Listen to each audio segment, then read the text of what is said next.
Morning children, in the last class we have discussed about the excretory system and all the labels which are present in this diagram. We have discussed about all this, about dorsal aorta we have discussed, and renal artery and renal veins, all we have discussed. Left kidney, right kidney we have in the excretory system, and all the parts and their functions we have discussed in this diagram.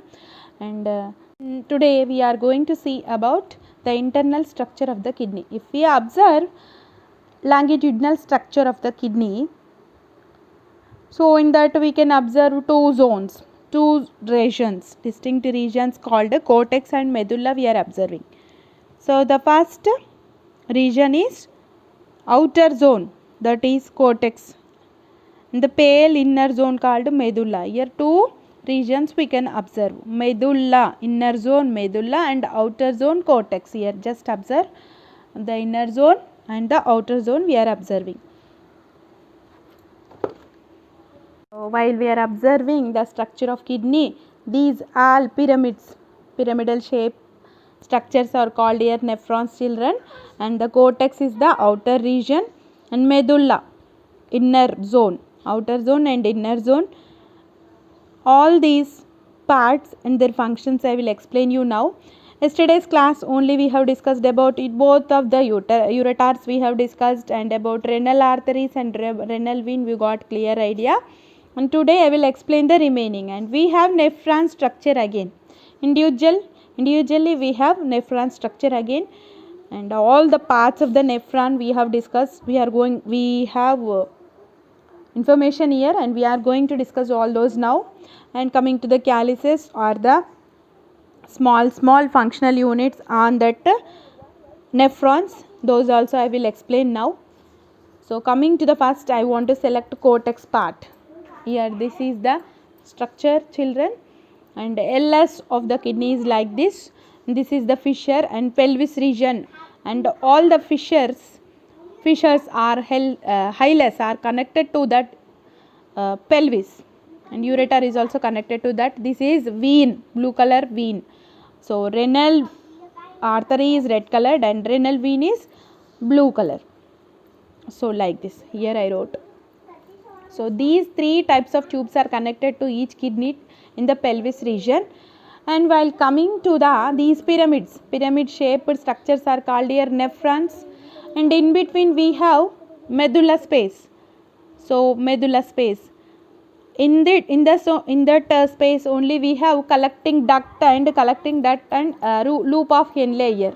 So that in between space, dark colored zone, and this is nephron structure. Individually if we observe, it will be like this. In these pyramids we have those nephrons, and in between we have medulla, in that loop of Henle and collecting duct present. And while coming to the part cortex, yes, cortex, this is dark colored zone, outer zone, cortex. In this cortex only all the renal capsules and renal tubes present.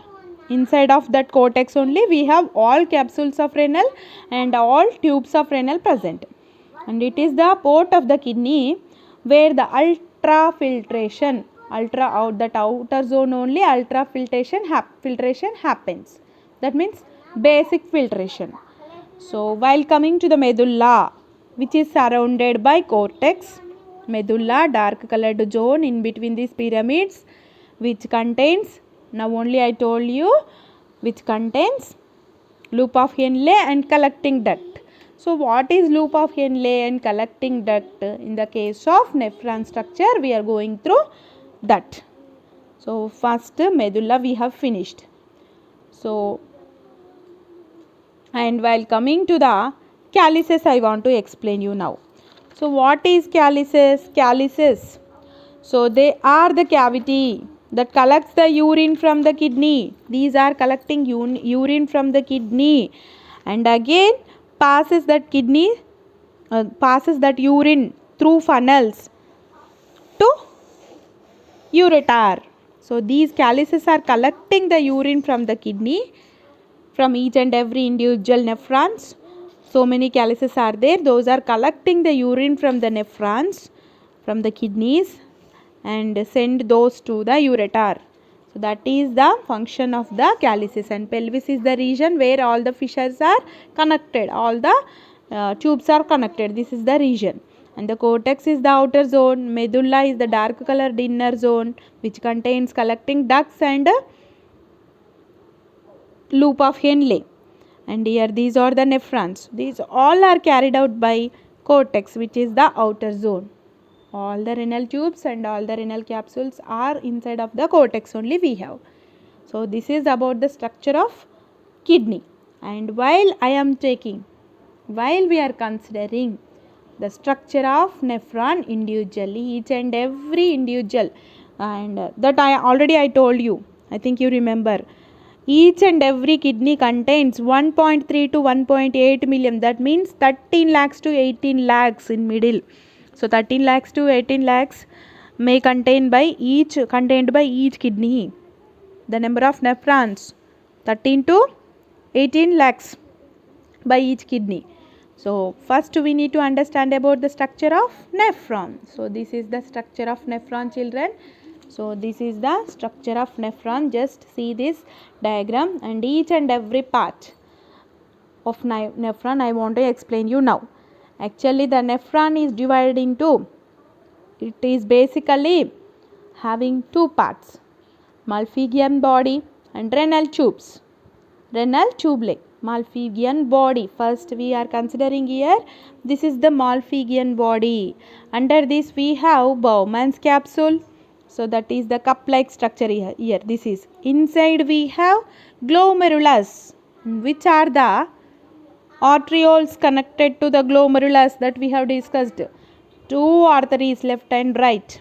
Yes, and each and every in each and every individual kidney, arteries are again connected, again branched to the arterioles, and arterioles are connected to the glomerulus. So which are exists inside the Bowman's capsule. These are the glomerulus, and there are two types of arterioles, afferent and efferent. Afferent and efferent. So efferent are taking blood inside to that nephron, and again efferent are collecting blood from the Bowman's, away from the Bowman's capsule. These are taking the blood out from the Bowman's glomerulus to out. Two glomerulus, efferent arteriole. So like that we will see. First Bowman's capsule.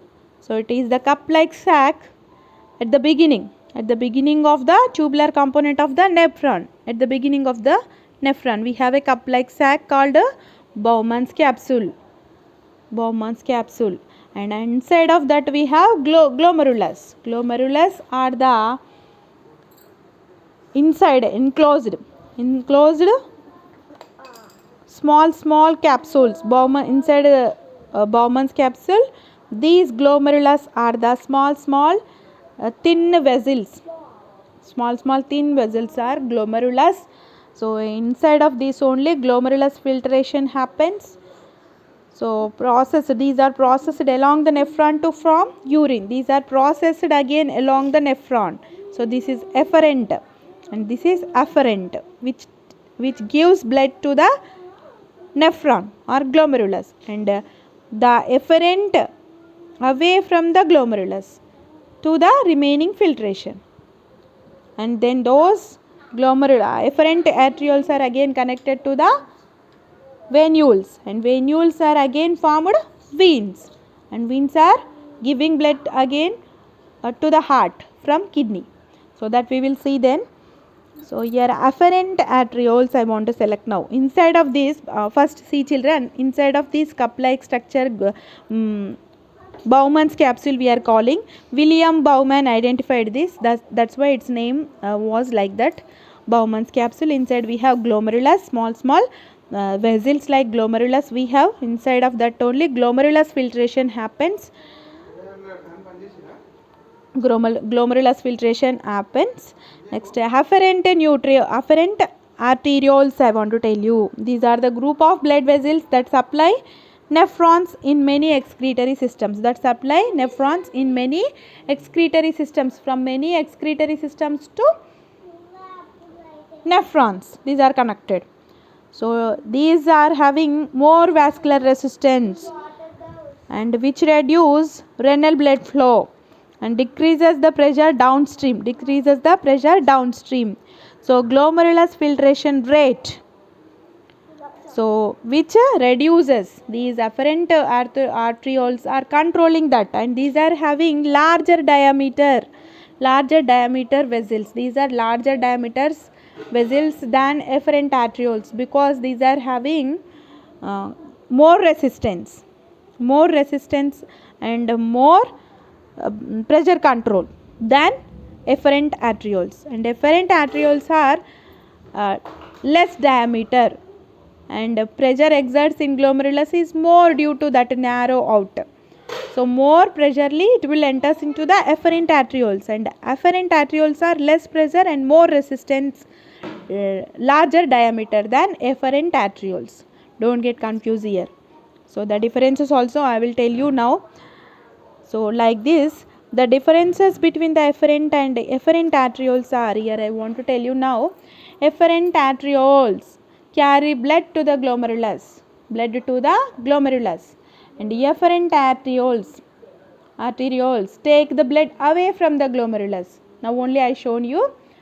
So the efferent arterioles are group of blood vessels. Yes, those are group of blood vessels that supply the nephrons in many excretory systems. From the many excretory systems to the kidney, these are taking blood, which supply blood to the kidney. And the efferent arterioles are inside of that. These are passing to the circulation. Passing inside of the kidney, efferent arterioles are passing. These are less diameter and these are large in diameter. These are having more increased blood pressure control and ultrafiltration. These are useful. Here increased blood pressure and less resistance. Here high resistance, here less resistance. These are the differences between afferent arterioles and efferent arterioles. So I think you understood all this. And next we have up to here we have the Malpighian body. The Malpighian body we have finished now. Now we are going through with tubulae, renal tubulae. So about all the tubes we will discuss in this. So here we have second convoluted tube, first convoluted tubulae. So first I want to select first convoluted tubulae. This is for absorption.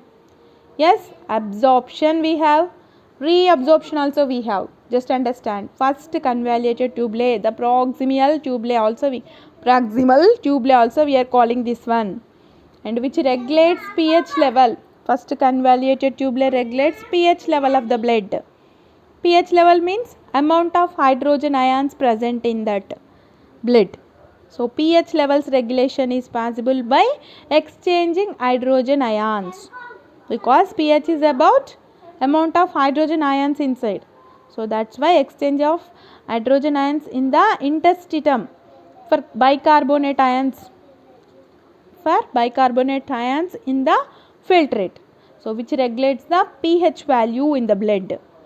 So first convoluted or proximal convoluted tubulae. Proximal tubulae is responsible for regulating pH value, and also it is responsible for first convoluted tubulae is responsible for secreting organic acids such as creatinine. I told you about that creatinine in the last class. So which also responsible for creatinine and other bases into the filtrate. Creatinine into the filtrate and other bases into the filtrate. This first convoluted tubulae is responsible for that. While coming to the second convoluted tubulae, this is for reabsorption. It regulates pH value by observing bicarbonate and secreting protons. By secreting protons into the urine and by observing bicarbonate into the filtrate. Bicarbonate secreting H plus ions into the filtrate are by observing protons and secreting bicarbonates. This is also for regulation of pH value. and also this is responsible for sodium potassium levels controlling by secreting potassium K plus and absorbing Na plus into the filtration into the filtering unit. And sodium absorption by distal tubule we are calling second convoluted tubule as distal tubule also. So DCT, PCT, proximal convoluted tubule, distal convoluted tubule. Don't get confused. These are the names for this first and second convoluted tubule only. Proximal and distal. Don't get confused. And these two tubes are responsible for, first one is responsible for controlling H plus and bicarbonates. So to maintain pH value, these two are responsible for that, and for creatinine first convoluted tubule, and for potassium, sodium, all those controlling all those ions absorption and resecretion into the urine by second convoluted tubule. These both are responsible for pH value controlling, and this is for creatinine, organic and organic bases into the filtration, and this is responsible for potassium, sodium, ions and protons absorption and resecretion into the filtration. So like that. Filtrate means your blood, which is filters the urine from that blood. So that is we are talking, don't get confused. And next I want to explain you about collecting duct and loop of Henle, which are present in medulla. Yes, collecting duct for secretion of hydrogen into urine, and carbon dioxide which is generated in the cells enters from the blood is changed to carbonic acid. Carbonic acid, I am telling a bicarbonate, carbonic acid, these all are in the filtration, these all are taking part. So for secretion of hydrogen into the urine and carbon dioxide which is generated in the cells also filtrated here by changing those into carbonic acid, and which carbonic acid enters into the urine again. And the collecting duct which collects these H plus secretion, and which is possible by luminal H plus, luminal H plus. So ATP as ADH here by H plus ions, ATP as ADH. Next one is loop of Henle, and which secretes K plus, Na plus and H plus, urea, uric acid, creatinine is with the loop of Henle, which is all absorption first and reabsorption. Sometimes reabsorption is taking place because some useful material again and again filtration happens here. Once filtration and again for needed compounds from that again filtered. So two times we have absorption, secretion, reabsorption. So like that we have. Here we need to understand all this. Loop of Henle is responsible for that. And next one is capillary network. So which is a peritubular capillaries combination capillary network, which are tiny blood vessels supplied by efferent arterioles, efferent, EFFERENT, efferent arterioles, and then these are traveling along nephrons and allowing reabsorption and secretion between the blood and the inner lumen, of the blood. So absorption, secretion and reabsorption to the blood again. So like that, the secretion into the urine, reabsorption to the blood again, absorption from the blood to the urine, from that needed compounds again reabsorption into the blood again. So like that this peritubular capillary network is useful. So open to pelvis again. So each kidney having pelvis area where the hilus or fissure exits, that already I told you. So this one. So like that we can understand the structure of nephron. So today we have discussed about the internal structure of the kidney and structure of the nephron. So I think you got a clear idea about this. Thank you for nice class with you. Tomorrow we'll meet.